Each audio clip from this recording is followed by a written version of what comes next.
மாம்பழ சின்னத்தை தனது தலைமையிலான பாமகவுக்கு வழங்க வேண்டும் என ராமதாஸ் கோரிக்கை விடுத்திருக்கிறார். மேலும் விவரங்களோடு இணைகிறார் செய்தியாளர் கலி அப்துல்லா. வணக்கம் கலி அப்துல்லா, விவரங்கள். வணக்கம்.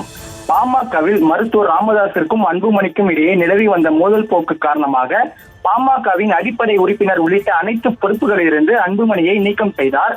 இந்த நிலையில் ராமதாஸுக்கும் அன்புமணிக்கும் இடையே பாமக யாருக்கு சொந்தம் என்கிற போட்டி நிலவி வருகிறது.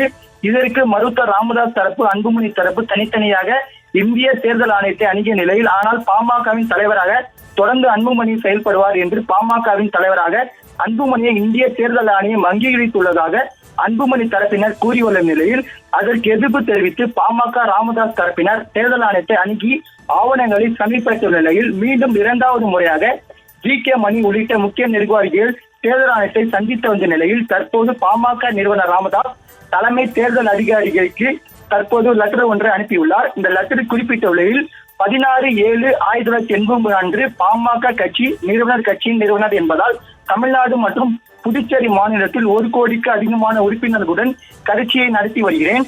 மேலும் பல்வேறு சட்டமன்ற, நாடாளுமன்ற உள்ளிட்ட தேர்தல்களில் மாம்பழம் சின்னத்தில் தேர்தலை சந்தித்துள்ளேன். எங்கள் கட்சியின் வேட்பாளர்களுக்கு A மற்றும் B விண்ணப்பத்தில் நான் கையெழுத்திட்டுள்ளேன். மேலும் எங்கள் கட்சிக்கு ஒதுக்கப்பட்ட மாம்பழம் சின்னம் எங்களுக்கு நிராகரிக்கப்பட்டுள்ளது. எனவே நான் என் தலைவராக உள்ள பாட்டாளி மக்கள் கட்சிக்கு மீண்டும் மாம்பழம் சின்னத்தை ஒதுக்குமாறு தேர்தல் அதிகாரிக்கு தற்போது பாமக நிறுவனர் ராமதாஸ் கடிதம் அனுப்பியுள்ளார்.